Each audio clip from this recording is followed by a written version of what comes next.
Bom dia novamente, presidente. Eu vou falar somente para o senhor e para o Garibaldi. Hoje está babado aqui, viu? Mas é sobre isso. Mas eu tenho muitas coisas para falar aqui, mas com o pessoal aí, eu acho que o Sérgio Reis está inscrito também. Ele é para falar antes de mim, mas quando ele não está aqui, eu vou trazer outros assuntos para depois a gente poder falar sobre o ocorrido, né? Que está ocorrendo, infelizmente, não são práticas somente lá em Lagarto, né? A gente teve, né, outra situação envolvendo, né, uma travesti lá em Itabaiana, que, né, depois, né, um tempo depois, ela foi brutalmente assassinada. E esse discurso, claro que a gente não é culpabilizando, mas é só para ter uma ideia de como isso pode potencializar comportamento de violência. Né? Eu estava conversando com a ex-deputada Gorete. A deputada, porque quem foi deputada, eu vou dizer que eu serei, mesmo que eu não seja reeleita, presidente, eu sempre serei deputada. A primeira travesti, mulher trans, deputada. E ela estava me contando, né, que Natália, né, que é a mulher trans envolvida, está, né, com receio até de sair, porque isso acaba, né, gerando uma comoção, um discurso de ódio, né, que aconteceu também com Jaqueline, que acontece diariamente, né, com nós, pessoas trans. Eu estava comentando com o Gorete que eu tenho vários processos correndo na justiça. Né, algumas pessoas, presidente, que eu nem comentei ainda, até mesmo um assessor parlamentar lá da Câmara Municipal de Aracaju foi condenado, né, por transfobia. Eu não divulgo porque eu percebo que essas pessoas querem isso. Se colocar em um lugar, dizem que somos nós, pessoas LGBTs, mulheres, pessoas negras, indígenas, que querem se colocar de vitimismo, tal, mas eu não divulgo porque, infelizmente, é proposital. Eles fazem isso porque muitas pessoas que estão lá no Congresso Nacional, Garibaldi, estão lá sem nenhum projeto, sem nenhuma atuação política efetiva, só estão lá porque perseguem, porque destilam um discurso de ódio, e, infelizmente, esses discursos entram em sintonia com a grande parte de pessoas que não tem coragem de dizer, mas acha que realmente esses discursos são necessários. Por isso que a gente precisa de estratégia para que essas pessoas não tenham proveito, né, de toda essa repercussão. Mas a gente vai, sim, buscar justiça, a gente vai, sim, combater qualquer tipo, né, de comportamento que gere violência, que gere discriminação, que provoque sofrimento, seja de mulheres, sejam da comunidade LGBT, de pessoas com deficiência, né, da população quilombola, da população negra, indígena, e é sobre isso. Bom, senhor presidente, eu ia falar no pequeno expediente, mas por causa da situação eu deixei para falar agora no grande, sobre o Conselho Estadual de Cultura, né, porque abriu o Conselho, essa semana, as inscrições para o cadastramento de novas instituições culturais com o objetivo de consolidar e ampliar o registro de novas entidades do Conselho. Só que o babado é o seguinte, a contratação é que para a contradição, na verdade, é que para a inscrição foi dado um prazo de apenas 4 dias úteis. Né? Ou seja, abriu segunda-feira, dia 26, embora foi divulgado somente no dia 27, na terça-feira, e já encerra amanhã, sexta-feira, dia 30. Quem quer ampliar a representação das entidades do Conselho não estabelece um prazo curto desse, que restringe e dificulta, senhor presidente, a organização das instituições interessadas para a entrega da documentação, porque essas instituições precisam organizar a documentação exigida. E a cultura deve ser um direito de todas as pessoas e não um privilégio para quem tem mais recursos ou proximidades com o poder público. Então, eu deixo aqui minha reflexão, vejo que as pessoas que estão aqui do governo, principalmente da área de comunicação, que possa haver, né, que esse prazo possa seja estendido, porque se o governo realmente quer ampliar as entidades participativas no Conselho, não pode dar um prazo de 4 dias, sendo divulgadas já em cima. Né? Ontem só foi sair no perfil do Instagram da FUNCAP ontem à tarde. Ontem à tarde, meio-dia, lá para meio-dia. Então, é dificultar a participação, né, das entidades que lutam a favor do fortalecimento da cultura do nosso Estado. Senhor presidente, também eu vou falar sobre outra situação que envolve não diretamente a discriminação, né, o preconceito, mas um comportamento, né, que é a questão do aumento do bullying, né, nas escolas. Porque ontem, dia 29 de agosto, foi lançado o Grupo de Trabalho Técnico para enfrentamento ao bullying, ao preconceito e à discriminação na educação, instituído pelo Ministério da Educação, o MEC. E em sua primeira reunião técnica, no auditório do Conselho Nacional de Educação, em Brasília, foi apresentada a composição do GTT e a metodologia dos trabalhos a serem desenvolvidos nos próximos meses. E, além de contribuir na formulação de políticas educacionais de enfrentamento ao preconceito e discriminações aos espaços educativos, o grupo participará de seminários e conferências sobre o tema, tendo como objetivo a elaboração de um relatório com recomendações ao MEC, voltado a desenhos de programas, modelos de governança, avaliação e monitoramento, né, dessas políticas. Esse grupo, né,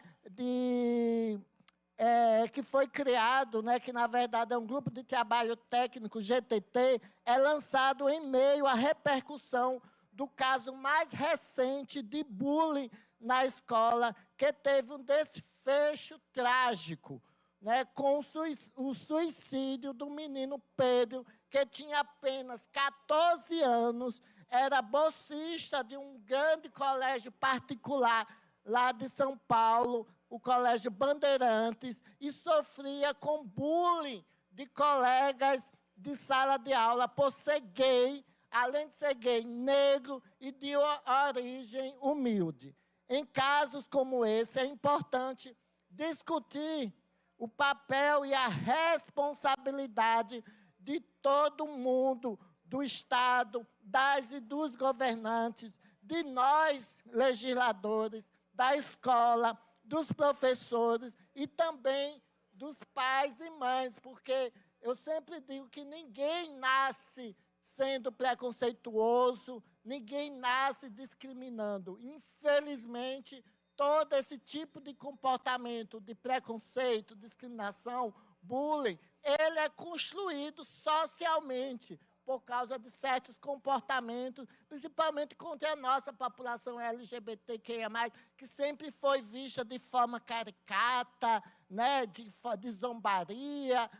Eu gosto, sim, de levar um pouco de leveza, de alegria, mas isso com respeito. Isso nós, pessoas trans, LGBTs, infelizmente, tinha até pouco tempo atrás, eu vinha no carro conversando, que não poderia nem se assumir como LGBT, mesmo sendo professores, mesmo sendo artista, quiçá, né, parlamentar, né? São poucos e poucas parlamentares que têm a coragem, como eu, de assumir, porque sabe do preconceito, do bullying, mas a gente está aqui enfrentando e contribuindo para desconstruir, né, esses comportamentos que são construídos socialmente. E a gente só desconstrói, presidente, com diálogo, com discussão, né, com respeito, e não tratar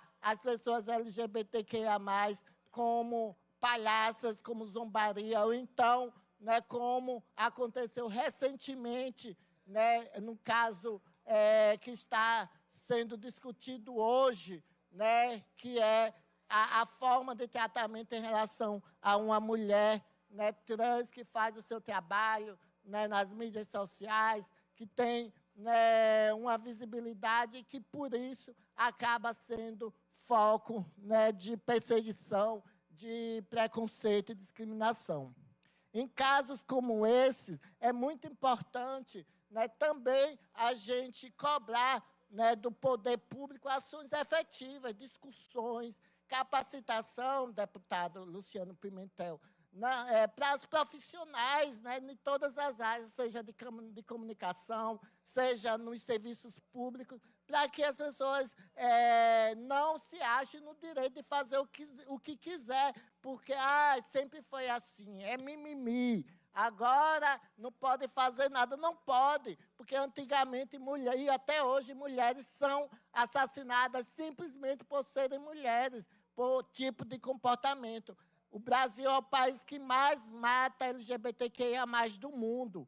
90% das mulheres trans e travestis, elas são expulsas do meio familiar, escolar, profissional, e 90% estão na prostituição. E eu fui uma delas que fui empurrada na prostituição, porque eu não tinha referência, né, de nós, pessoas LGBTs, ocupando espaços de poder, principalmente na política. Então, espero, né, que essa mobilização sirva também para que outros profissionais, antes de falar, né, certas falas preconceituosas, pensem bem antes, né, e não fiquem perpetuando esse discurso.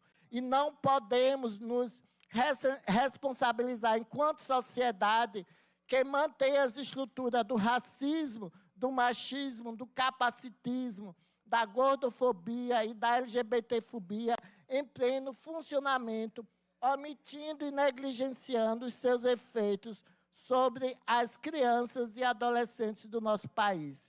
Quando uma criança sofre ao ponto de tirar a sua própria vida, perdemos todas, todos e todos nós. Minha solidariedade para a família de Pedro e o meu empenho em transformar a luta dessa família e também para que ninguém mais passe por essa dor. Mas, infelizmente, a população LGBT, e principalmente quando tem os agravantes, né, de recorte racial, recorte social, né, como envolve questão de gordofobia, acaba tendo 3 vezes mais potencialidades de cometer suicídio. E a gente só vai evitar isso, é importante política, mas na educação. Não só a educação formal, mas principalmente na formação do nosso dia a dia, na educação social, na educação familiar. Bom, falando sobre discriminação ainda, né, eu não sei se tem alguma lésbica hoje aqui, porque hoje, dia 29 de agosto, é celebrado, senhor presidente, o Dia Nacional da Visibilidade Lésbica. A criação da data tem como principal objetivo o foco no combate à lesbofobia, ou seja, o preconceito contra mulheres lésbicas. Todo mundo sabe que é mulheres lésbicas, né? Mulheres que vivem, que têm relação, seja afetiva, sexual, com outras mulheres, né? Podem ser mulheres trans com outras mulheres trans com outras mulheres cis com outras mulheres cis, todas as mulheres. E quando há um recorte, né? Eu tenho uma amiga que é uma amiga trans, que é lésbica, né, que é sapatão. Ela levanta a bandeira e ela sofre preconceito, porque como é que você deixa de ser homem para querer ser sapatão? Eu disse, oxi, o que é que tem nada a ver minha identidade de gênero com minha orientação sexual? Eu não sou trans para satisfazer o homem. Eu sou trans porque eu me sinto bem a partir dos padrões de gênero feminino. Eu sou uma mulher trans, heterossexual, presidente, mas eu poderia ser lésbica, podia ser assexuada, né, que muita gente tem também preconceito, que é uma pessoa assexuada, a pessoa que não sente necessidade de fazer relação. Eu podia ser bissexual, que eu tenho inveja de quem é bi, né, que pessoas, agora, que eu acho maravilhosa, babadeira, que pode se relacionar tanto com o homem, tanto com a mulher. Olha, de repente, eu estaria casado com um homem ocó, um babado, que me traísse. Aí, já aconteceu comigo, presidente. Aí eu digo, não quero mais saber de homem. Aí, passo 15 dias, olha, eu lá apaixonada. E se fosse opção, Pimentel, né? O povo diz, não, é opção, vocês, é isso porque vocês querem, é safadeza. Se fosse isso, nunca mais eu queria me relacionar, porque todos os homens que eu encontrei até hoje, Gorete, é babado. Só que eu termino e eu digo, não quero mais saber de homem. Então, não é orientação sexual, Chico. Não é uma opção. É da gente, que a gente já nasce. E se fosse opção, pelo menos, eu queria ser bissexual, né? Que é essa pessoa que tem essa capacidade maravilhosa de poder se relacionar tanto com pessoas do mesmo gênero, né? No caso, lésbica, ou gay, ou pessoas, né, do gênero diferente, como, infelizmente, eu sou, porque eu sou uma mulher que, infelizmente, Pimentel, só se sente atraída e me relacionei por pessoas com identidade masculina, por homem. Então, por isso que é hétero, porque héteros são pessoas diferentes. Vai querer a parte? Vai me interromper. Vá, para eu estou falando de umas coisas babadas para ver se eu me recomponho. Vá. Deputada Linda, bom dia, colegas. Só para fazer um adendo, que a resolução 003 de 2024, ela não foi regida pela FUNCAP, não foi ela que definiu, foi o Conselho de Cultura que definiu essa resolução. Então, a definição do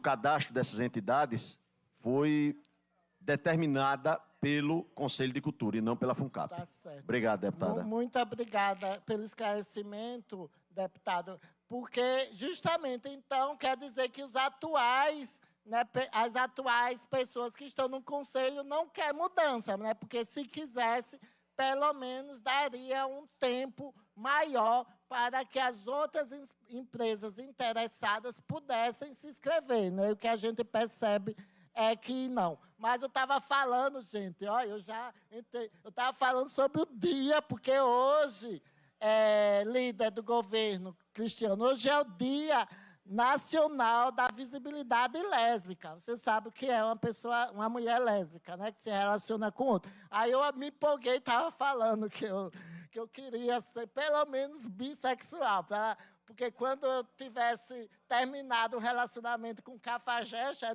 não me relacionava de novo, né? Mas, infelizmente, eu não tenho essa predisposição tanto para ser lésbica e nem tanto para ser bissexual. Ou seja, hoje é uma data fruto da luta e da resistência de mulheres que desafiam a norma, o preconceito e o patriarcado. Por isso, hoje vamos realizar uma roda de conversa no Centro de Excelência Santos Dumont com o tema Visibilidades Outras, a ocupação de mulheres lésbicas em diversos espaços da sociedade. E contaremos com a presença de Lidiane de Mello Drapala, que é psicóloga social, Roberta Brito Lima, que é professora e doutoranda em linguística, Daniela Bento, que é escritora, e também por Jéssica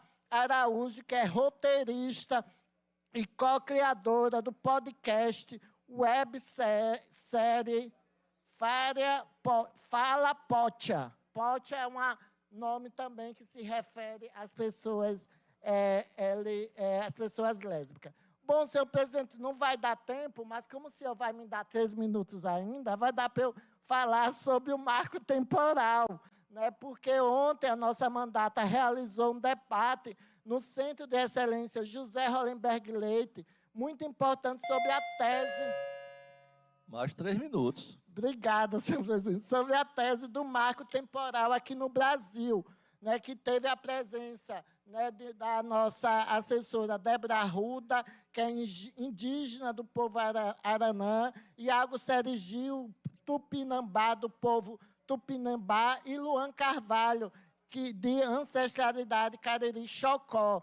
Né, e essa tese do marco temporal, né, que, infelizmente, quer demarcar somente as terras quando a Constituição foi promulgada e que os povos indígenas estavam nessa terra, vai de encontro a uma luta histórica, né, de retomada, né, dos povos originários, as terras que eles que usurparam deles, porque, infelizmente, os livros de história não contam a verdade. Não houve descobrimento do Brasil, houve invasão. Invasão é o que os europeus, os portugueses, espanhóis fizeram há 524 anos. O que está acontecendo é que essas populações, esses povos indígenas estão lutando para reaver um território onde eles foram perseguidos,